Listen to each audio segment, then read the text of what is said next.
My ex-husband and his new wife showed up at my son's school, trying to humiliate me for being a single mom. But when they saw who was waiting for me in the car, their faces turned pale. The air outside my son's school was crisp, filled with the lively chatter of parents waiting for their kids. The scent of autumn leaves mixed with the aroma of freshly brewed coffee from a food truck parked nearby. It should have been a regular day, just another school event where I cheered for my son Noah like any proud mother. But life, as I had come to learn, had a twisted sense of humor. I had just finished speaking with Noah's teacher when a familiar voice cut through the air like nails on a chalkboard. "Would you look at that, Samantha?" The voice rang out loud enough for half the schoolyard to hear. Some people just never move on. Life has a way of testing us, but in the end, strength always prevails. If this story resonated with you, if you've ever faced challenges and come out stronger, consider subscribing. Together we celebrate resilience, empowerment, and the victories that truly matter. Now let's dive in. David, my ex-husband. His words were laced with mockery, carrying the smugness I had once been too blind to see. My body stiffened, every muscle tensing in anticipation of whatever cruel show he was about to put on. I turned slowly, my heart pounding. Standing beside him was his new wife, Samantha, dressed in designer clothes that screamed wealth, her manicured fingers resting on his arm as if staking her claim. They looked like they had stepped straight out of a high society magazine, a perfectly curated couple. Me. I was just the woman they had discarded, the single mother struggling to make ends meet. David smirked as he took a step closer, making sure his voice carried. Still doing the whole, independent single mom thing? Must be exhausting. His tone was dripping with condescension, his eyes scanning me like I was nothing more than a relic of his past. A small crowd had already started to gather. Parents, teachers, even some of the older students. The humiliation burned through me like fire, but I refused to let it show. I straightened my back, lifting my chin slightly. "I'm here for Noah," I said, keeping my voice calm. "That's all that matters." Samantha let out a fake laugh, tilting her head as if genuinely amused. "Oh, of course. It must be nice to have something to focus on since, well, you don't really have much else going on, do you?" My fingers curled into fists at my sides. This wasn't just an attack on me, it was a calculated performance, meant to paint me as weak, as pitiful. And they were enjoying every second of it. "I don't know how you do it," David continued, shaking his head.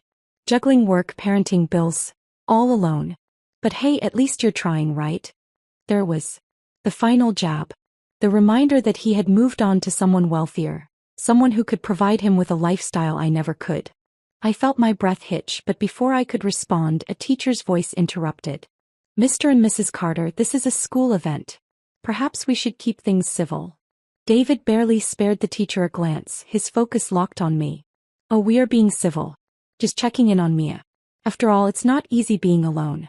No husband, no real success. But hey, she's trying. Isn't that right, sweetheart?" The words hit like a slap. My entire life had been reduced to a joke, a spectacle for them to enjoy. The murmurs around us grew, some sympathetic, some entertained. I refused to give them the satisfaction of seeing me break. Instead, I forced a smile. "You're right about one thing, David. I've been trying. But I think you're about to realize that you underestimated me." For the first time, the confidence in his eyes flickered. A small shift, barely noticeable, but I saw it. Samantha, however, wasn't done. "Oh, Mia, don't be so sensitive. We just want the best for Noah.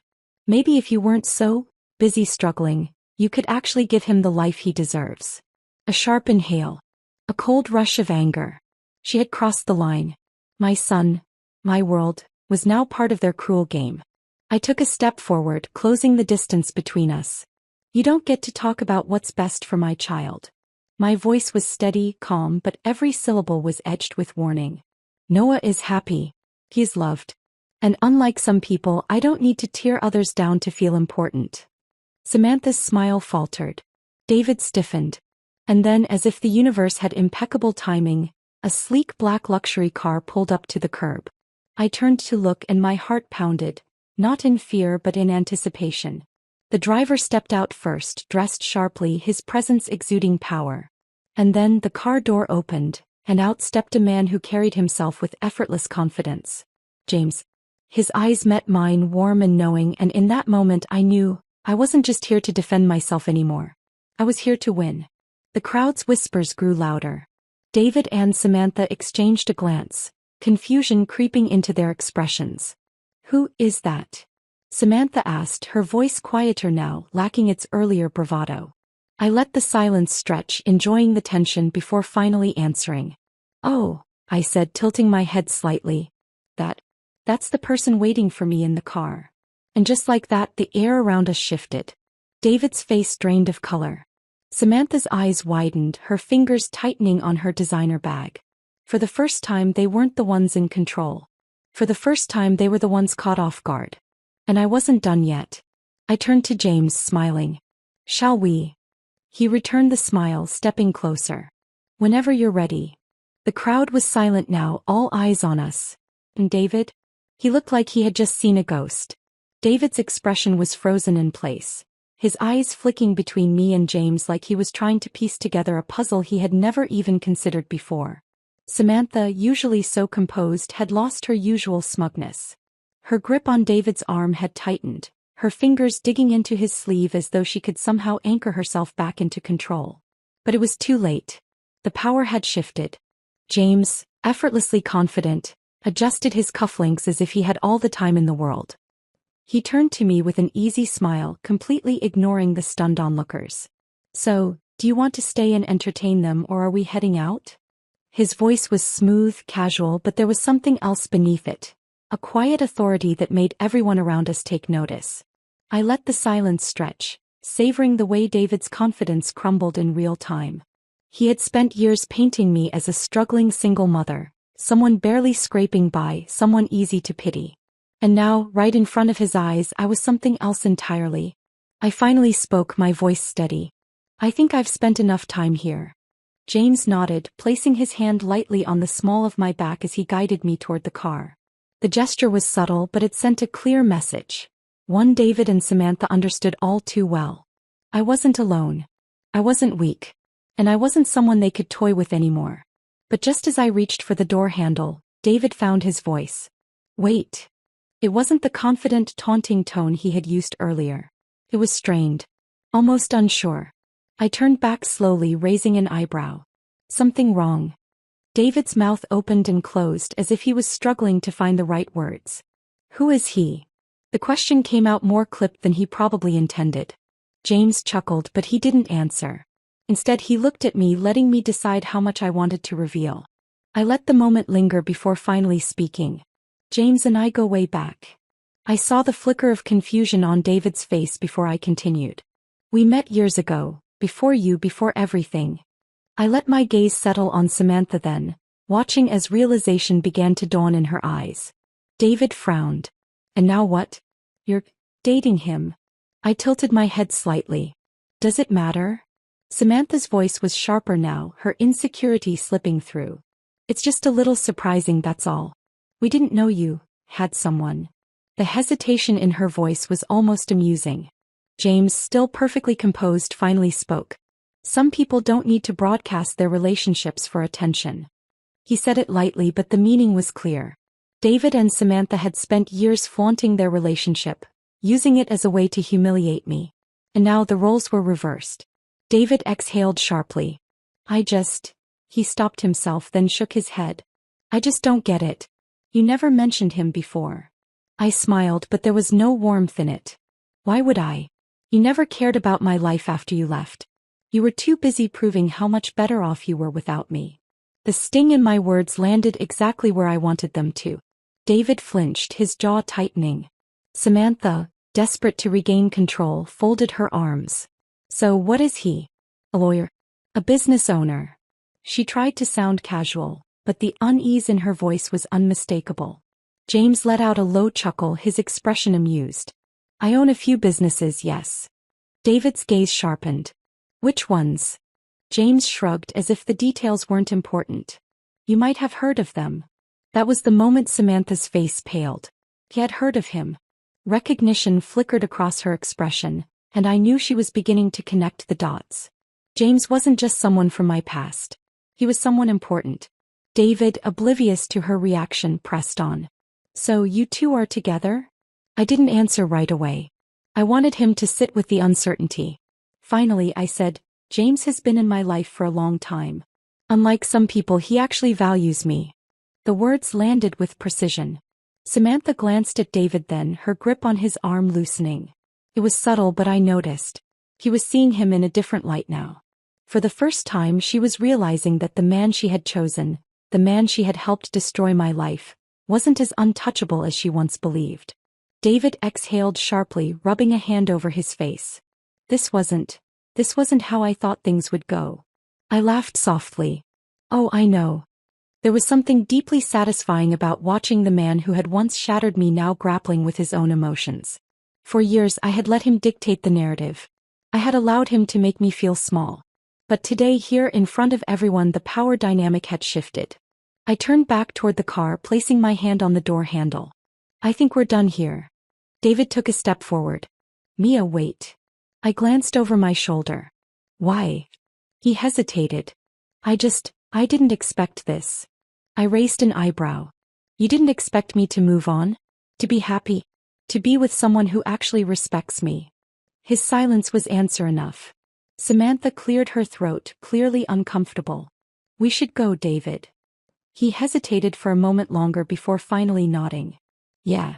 As they turned to leave, I called out one last time. Oh, and David? He stopped, looking back. I smiled. Next time you try to humiliate me, make sure I'm actually the one losing. Samantha practically dragged him away, her grip on his arm firm. I watched as they disappeared into the crowd, whispers following them. James stepped closer, his voice low. That went well. I exhaled, a slow smile forming. Better than I could have planned. He opened the car door for me, and as I slid inside, I caught one last glimpse of David and Samantha. Their world wasn't as perfect as they wanted people to believe. And for the first time in years, I felt like I had truly won. As the car pulled away, I knew one thing for certain. This was only the beginning. As the car pulled away from the school, my fingers traced invisible patterns on my lap. The satisfaction of watching David and Samantha crumble in front of me still lingered, but beneath it was something else. A simmering storm of emotions that had been buried for too long. I had won the battle, but something in me whispered that the war wasn't over. Not yet. James drove in silence for a few moments, his gaze occasionally flicking toward me as if gauging my thoughts. Finally he spoke, his voice smooth but laced with curiosity. That felt good, didn't it? I exhaled, leaning my head back against the seat. Better than I expected.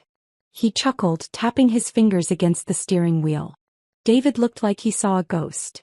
The image replayed in my mind, and I couldn't deny the rush of satisfaction. He never saw it coming, I murmured, shaking my head. He thought I'd always be stuck in the past. Struggling. Alone. James' expression darkened slightly. He wanted you to stay in that place because it made him feel superior. I nodded, staring out the window. He was always like that. Even when we were together. I just didn't see it then. James made a thoughtful noise, but he didn't press further. He had always been like that, letting me come to my own realizations without forcing them. That was one of the reasons I trusted him. The drive home was quiet, but it wasn't uncomfortable. It was the kind of silence that allowed thoughts to settle, emotions to process. But the moment we pulled into my driveway, my phone buzzed on the dashboard. I frowned, reaching for it. A message. From David. David, we need to talk. I stared at the screen, a mixture of amusement and irritation bubbling up inside me. Now he wanted to talk? James leaned over slightly, catching a glimpse of the message. Let me guess. He suddenly has something important to say. I let out a small laugh. Predictable, isn't he? James leaned back against his seat, shaking his head. He's scrambling. He thought he had the upper hand all these years, and now he doesn't know how to handle losing control. I considered ignoring the message altogether, but something inside me, curiosity maybe or a lingering need for closure, made me type back. About what? The response was immediate. David, it's not something I want to say over text. Can we meet? Just for a few minutes.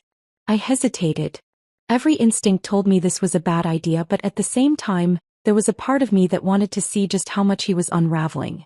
James must have noticed my hesitation because he spoke up. If you want to meet him, I'll go with you. I shook my head. I think I need to do this alone. He studied me for a moment before nodding. All right. But I'll be close. There was something reassuring in that. I texted David back, agreeing to meet him at a nearby cafe in an hour. The moment I hit send, a strange feeling settled in my chest. A mix of anticipation and wariness. Whatever David had to say, I knew it wouldn't be simple. The cafe was warm, the scent of coffee and pastries filling the air. I spotted David the moment I walked in. He was sitting at a corner table, his posture tense, fingers tapping rhythmically against the tabletop. He looked up as I approached, his expression unreadable. I sat down across from him, folding my hands in my lap. All right. You wanted to talk. So talk. David exhaled, running a hand through his hair. I didn't expect to see you with someone like him. I raised an eyebrow. That's what you called me here for? To talk about James. His jaw tightened. I thought things were different. I let out a dry laugh. Of course you did. You thought I'd always be struggling, always looking over my shoulder while you and Samantha played happy family. He flinched but didn't deny it. It's not like that. I leaned back in my chair. Then what is it like, David? Because from where I'm sitting, it seems like you're just upset that I didn't stay broken. His fingers curled into fists. It's not about that, he said, voice strained. It's about Noah. That caught my attention. What about him? David hesitated, then sighed. Samantha. She thinks I should go for full custody. A cold weight settled in my stomach. Excuse me. She thinks it's what's best for him, he continued, his voice carefully measured. She says he'd have a more stable life with us. That we can give him more. Anger flared inside me, sharp and burning. Stable. I repeated, my voice quiet but laced with fury. You barely even see him, David. And now, suddenly, you want to rip him away from me? He looked away. It's not like that. I leaned forward, my heart pounding. Then what is it like?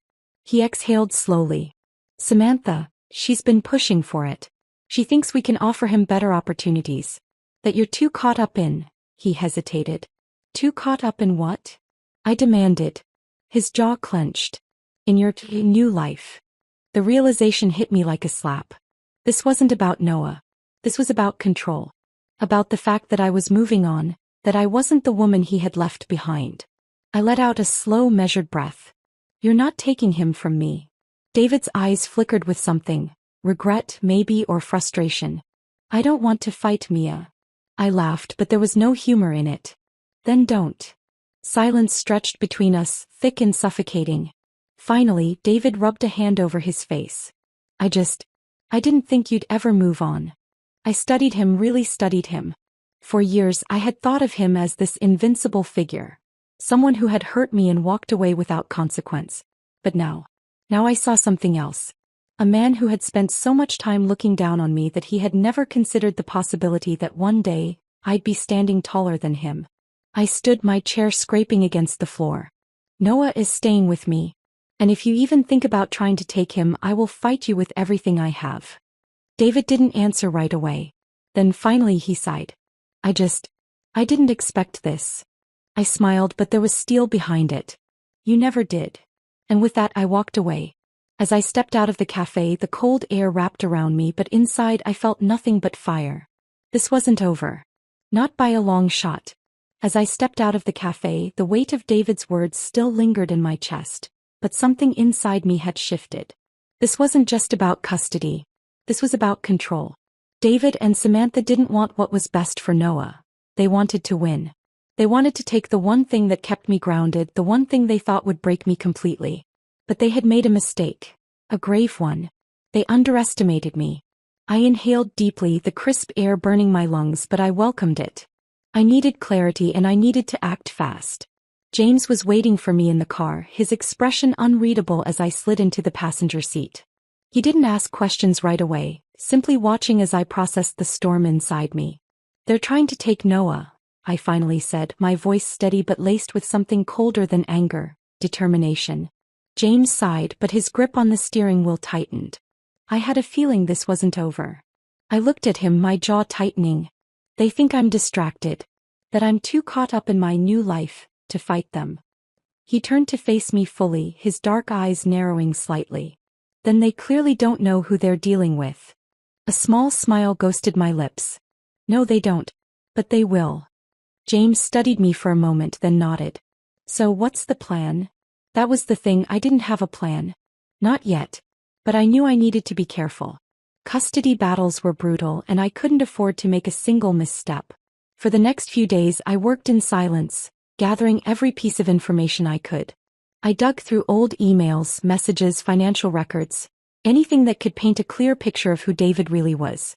I wasn't going to fight him on emotions alone. I needed facts, proof that he wasn't the ideal father he pretended to be. And then, like a gift from the universe, something unexpected fell into my lap. An old friend from David's past, someone I hadn't spoken to in years, reached out to me.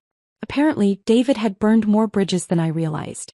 This friend, Mark, had once been close to David, but things had soured between them. And now, Mark had something that could change everything. We met at a small diner away from prying eyes. Mark was nervous, shifting in his seat, glancing around as if expecting David to materialize out of nowhere. What I'm about to tell you, he started, lowering his voice, is something I should have spoken up about a long time ago. I leaned forward.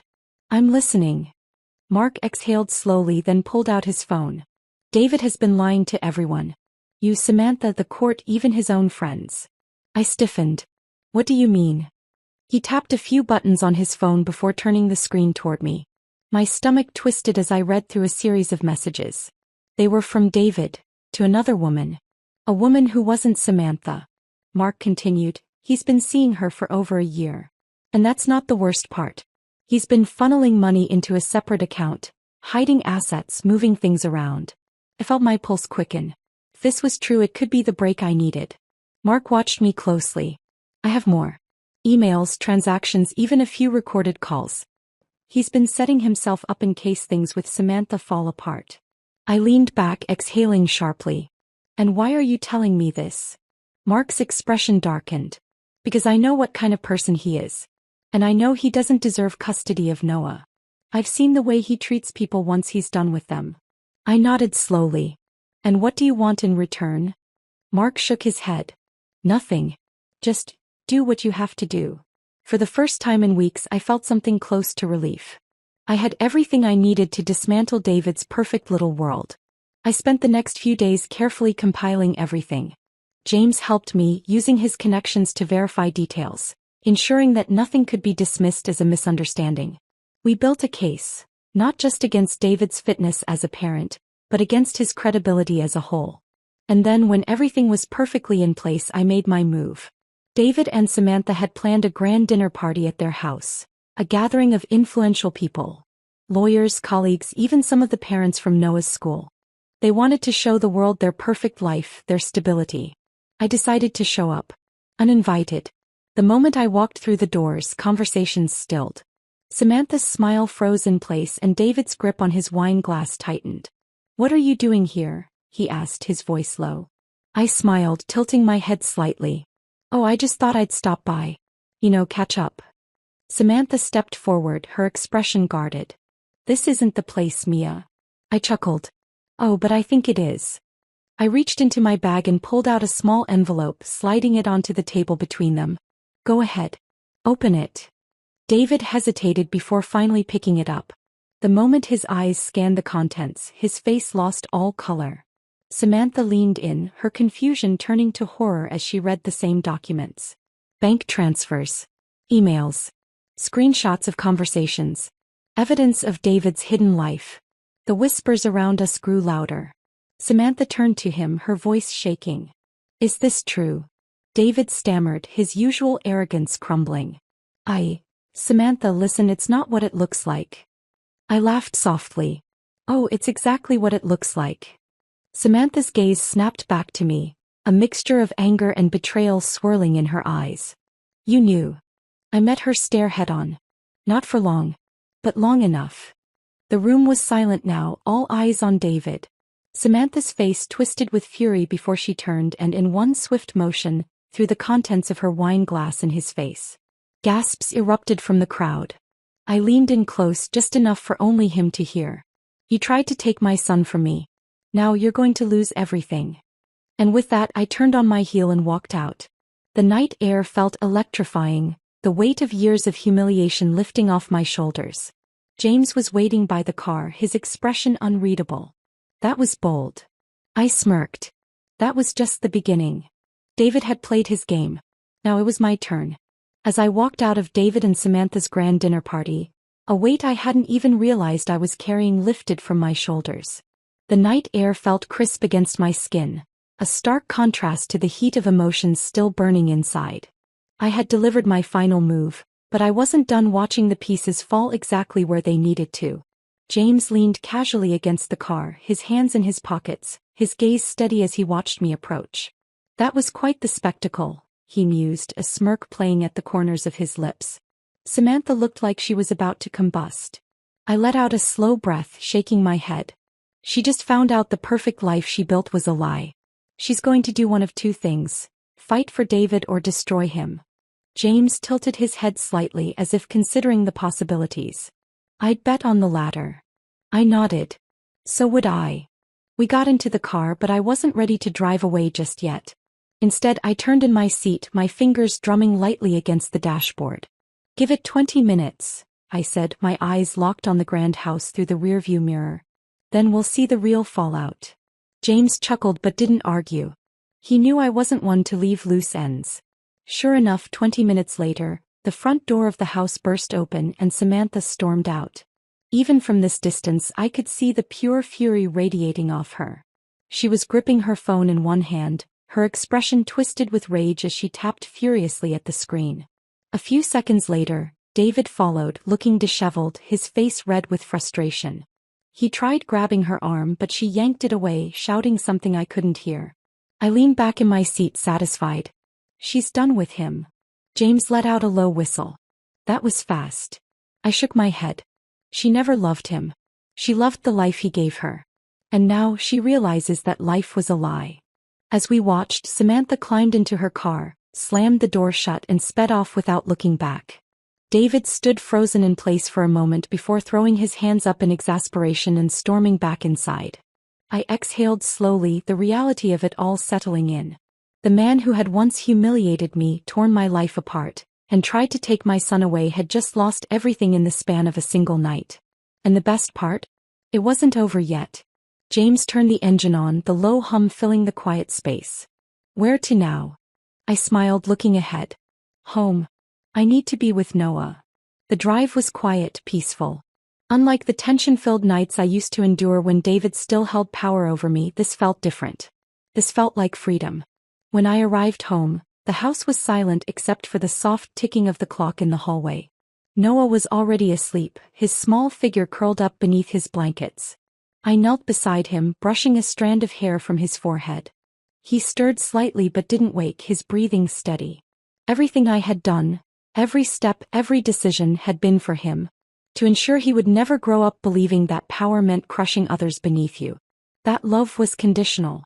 That his mother was weak. I pressed a soft kiss to his forehead and whispered, "We're safe now." But the peace didn't last long. The next morning I woke up to a barrage of missed calls. Most were from unknown numbers, but a few were from mutual acquaintances. People who had once sided with David, who had always believed his version of events. I hesitated before opening my messages. And then I saw it. A news article. Prominent businessman caught in scandal. Affair and hidden assets exposed. I blinked, rereading the headline twice. Then slowly I clicked on the link. David's name was plastered across the page, along with details I hadn't even uncovered myself. Apparently, after Samantha left, she wasted no time in going public with what she had learned. She had handed over every piece of evidence to the press, adding her own statements about how she had been blindsided by his deceit. It was brutal. It was messy. And it was exactly what David deserved. James called me a few minutes later, his voice laced with amusement. "Have you seen it?" I let out a breathless laugh. "Oh, I've seen it. Looks like you didn't even have to finish him off. Samantha did it for you." I shook my head, still processing the sheer speed at which everything had unraveled. She was never going to protect him. Not when it meant her reputation would be dragged down too. James hummed in agreement. "So what now?" "He's lost his business connections. His reputation is shot. He's about to go through an ugly split with Samantha. You think he'll still fight for Noah?" I grew serious at that. I don't think he has the fight left in him anymore. And I was right. A few days later, I received a formal email from David's lawyer. David is withdrawing his custody request. Just like that, the storm had passed. But the final blow came when I received a message from David himself. It was short, almost pitiful. "You really won, didn't you?" I stared at the words for a long time before typing back. "No, David. I just stopped losing." And with that, I blocked his number. For the first time in years, I was free. Not just from him, but from the weight of the past. As I stood outside that morning, the sun shining down on my face, I knew one thing for certain. This was the life I had fought for. A life where no one had power over me anymore. A life where my son could grow up knowing that strength wasn't about revenge but about resilience. And in the end, that was the greatest victory of all. The morning air felt different. Lighter. As if the weight that had pressed against my chest for years had finally lifted. The sun filtered through my window, casting golden streaks across my room, a visual reminder that I had stepped into a new chapter of my life. No more battles, no more fear, no more looking over my shoulder wondering what David's next move would be. He had made his final play and he had lost. I stretched, exhaling deeply before stepping into the hallway. The scent of freshly brewed coffee drifted in from the kitchen, and for a moment I simply stood there, letting myself soak in the quiet peace of my home. No tension, no impending disasters. Just normalcy. The kind of normalcy I had craved for so long. As I walked into the kitchen, I found Noah sitting at the table, his small hands curled around a cup of hot chocolate, his legs swinging back and forth under the chair. He looked up, smiling. "Morning, Mom." "Morning, sweetheart." I leaned down, pressing a kiss to the top of his head before grabbing my own cup of coffee. I sat down across from him, watching as he took small sips of his drink, the whipped cream leaving a tiny mustache on his upper lip. For years, I had worried about what all of this would do to him. Growing up in the middle of a broken family, watching his parents at odds, feeling the tension no child should have to bear. But now, looking at him, I realized something. He was happy. He was safe. And that was all that mattered. I reached across the table, gently wiping the whipped cream from his lip with my thumb. "Hey, Noah." He tilted his head. "Yeah. If you could go anywhere this weekend, where would you want to go?" His eyes lit up. "Anywhere. Anywhere." He thought for a moment, then grinned. "The beach. Can we go to the beach, Mom?" I smiled, ruffling his hair. "The beach it is." His face broke into a beaming smile, and for a moment I just watched him, my heart swelling with gratitude. This was what I had fought for. This moment, this freedom. The ability to give my son the kind of life he deserved. One free from the influence of a man who had tried to break us. Just as I was finishing my coffee, my phone buzzed on the table. I glanced at the screen. A message. From James. "James, breakfast at the cafe?" "On me." I chuckled, shaking my head before typing back. "Me, only if I get extra whipped cream on my pancakes." His response was instant. "James, done. Be there in 30. I placed my phone down, feeling a warmth spread through me. James had been my rock through all of this. He had been patient, never pushing, never demanding. Just there, steady and unwavering. And though I had once feared letting someone in again, I couldn't deny what was happening between us. It was slow, unspoken, but undeniable. "Mom." Noah's voice pulled me from my thoughts. I looked up. "Yeah. Are we happy now?" His voice was small, hesitant, like he wasn't sure if he was allowed to ask. The question hit me harder than I expected. I reached across the table, taking his little hand in mine. "Yes, baby. We're happy now." And for the first time in years, I knew it was true. Later that morning, as we drove to the cafe, I couldn't help but glance in the rearview mirror at Noah in the back seat.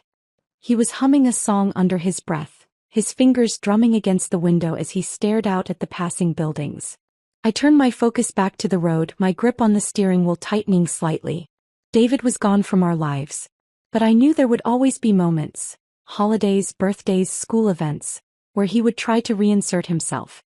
He was still Noah's father, and as much as I despised what he had done, I would never take that away from my son. But things would be different now. Noah and I were no longer at David's mercy. We were no longer the ones struggling to keep up while he dictated the terms of our lives. We were free. As I pulled into the cafe parking lot, I spotted James waiting outside, leaning against his car, his sunglasses perched on his nose. He looked up as I parked, a slow smile spreading across his lips as he saw us. I stepped out of the car and before I could say anything he held up a to-go cup. Extra whipped cream. Just as requested. I laughed, taking it from him. You're dangerously good at this. I learn quickly. Noah ran up beside me, grinning.